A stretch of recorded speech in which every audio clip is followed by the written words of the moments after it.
Across every continent, every culture, and every ancient civilization, the gods die. Not just once, but cyclically. From Norse legends to ancient Sumer, from the Mediterranean to the Americas, a universal psychological pattern dictates that divine power must be sacrificed.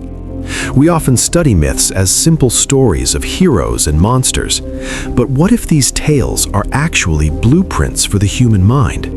This documentary provides a comparative methodology, proving that ancient myth is a hidden structure of our deepest psychological needs. The first universal pattern is the dying god.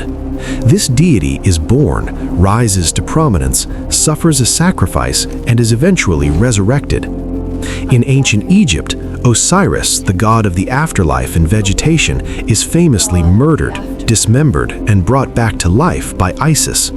His death mirrored the agricultural cycle. The seed must die in the ground so that the harvest can be resurrected. In Greece, Dionysus, the god of wine, ritual madness, and ecstasy, also faces ritual death and rebirth. His recurring death and resurrection cycle justified the seasonal rituals that brought the world back to fertility and abundance. This archetype satisfies the psychological need to accept life's inevitable loss, while simultaneously guaranteeing renewal and hope. It assures us that chaos is temporary and that order will always return, often stronger than before. The dying god allows the collective human mind to confront mortality and systemic collapse without falling into despair. In Norse myth, the beautiful god Baldr is murdered by the cunning of Loki, plunging the world into a temporary shadow. Baldr's death, though tragic, is the necessary prequel to the end of the world, Ragnarok, which clears the way for a new, purified world to emerge. In Sumerian mythology, Dumazid, the shepherd god, is the essence of cyclical life, dragged to the underworld annually. His fate, to die and be reborn, guaranteed the continued fertility of the herds and the success of the new year. The dying god often functions as the social scapegoat, absorbing the community's sins through ritual death. This symbolic transfer provided catharsis and purified the group, preparing them for the new cycle or new year. This archetype satisfies the psychological need to accept life's inevitable loss and mortality, while simultaneously guaranteeing renewal and hope for the collective. The mythology allows the human mind to confront systematic collapse without falling into despair. Even in monotheistic traditions, the idea of the sacrificial figure who dies and is resurrected remains the central structural pillar. This psychological need for a sacrificial mediator is a constant across 3 millennia of human history. But if the dying god brings renewal, the trickster brings the necessary friction, the chaos required to achieve that renewal. The trickster is the disruptive, amoral agent of change who breaks rules and defies the order of the gods. He represents our own animal nature, our base urges, and the cunning required to challenge the rigid established social order. In Norse mythology, Loki is the ultimate catalyst, a shapeshifter who brings both profound good and profound destruction. His actions lead to the creation of invaluable treasures, but also to the death of the innocent god Baldr, triggering Ragnarok. In Yoruban mythology, Eshu is the messenger and the god of the crossroads, simultaneously honored and feared. Eshu is the necessary friction. He ensures that systems do not stagnate by introducing ambiguity and choice into every transaction. In many Native American traditions, Coyote is the clever, foolish figure who accidentally sets the world right through his own blunders. Coyote teaches us that progress often comes from unintended consequences, demonstrating that rules are not always sacred. Prometheus is the ultimate trickster, stealing fire from the gods to give humanity the means to survive and evolve. His punishment, being chained to a rock and having his liver eaten, underscores the danger of challenging divine authority for the sake of transgression. The trickster embodies the psychological need for transgression, the breaking of boundaries necessary for growth and evolution. The trickster is the vital pressure valve for society, giving form to the chaotic energies of the subconscious mind. The trickster also represents the shadow self, the repressed parts of ourselves that contain untapped chaotic power.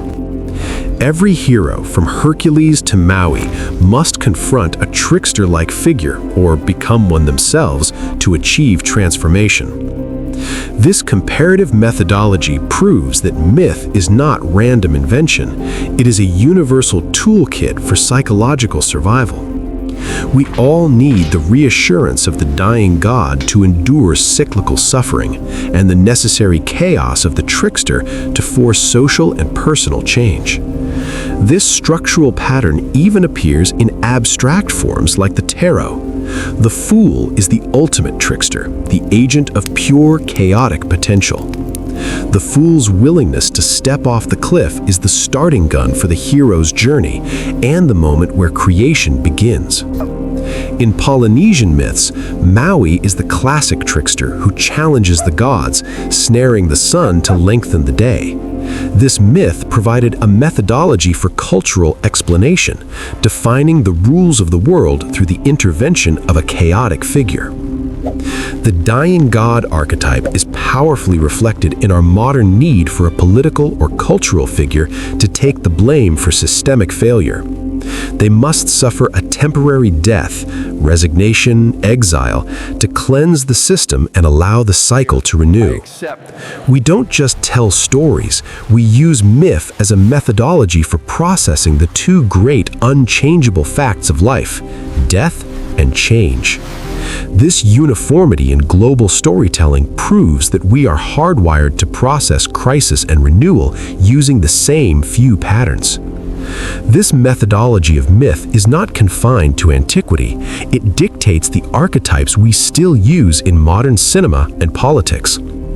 Our need for the sacrificial hero, the dying god, and the necessary disruptor, the trickster, remains a constant psychological structure. The mythology of the past is not a relic, it is the fundamental operating system for the psychology of the present.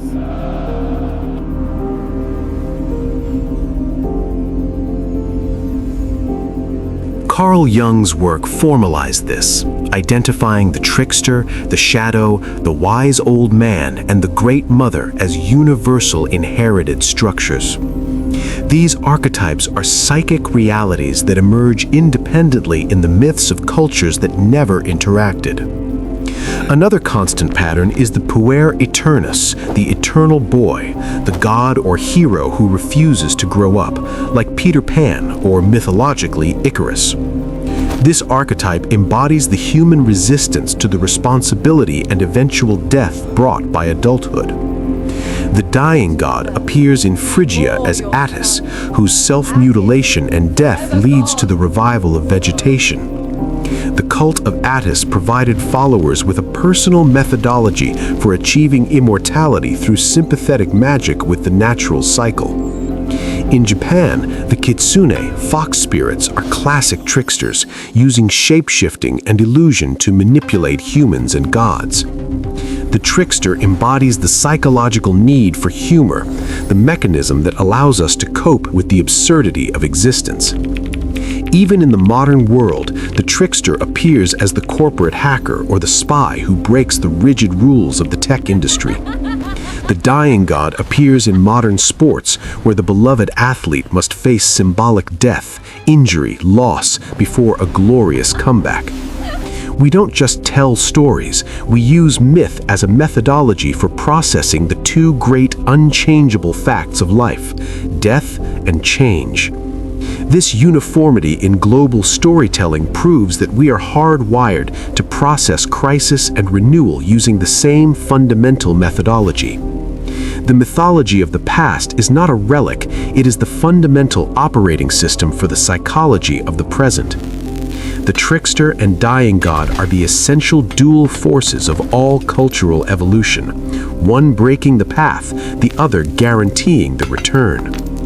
The sacrifice of Gandalf the Grey, dying god, in Lord of the Rings, and his return as Gandalf the White is a perfect modern recurrence of this pattern. The universality of these patterns is the answer to why myth matters. It is a shared cognitive framework. We continue to create these same stories because they are necessary for psychological survival in the face of death and chaos. The stories are not literal history, but literal maps of the human condition. If we fail to recognize these patterns, we fail to understand the deepest structures that drive human action and belief. This is the Anomaly TV. If you want to dive deeper into the hidden psychological structures of history, please subscribe now. Next week, we investigate the Nazca lines, unmasking the truth behind the ancient aliens theory. Click the thumbnail to watch it now.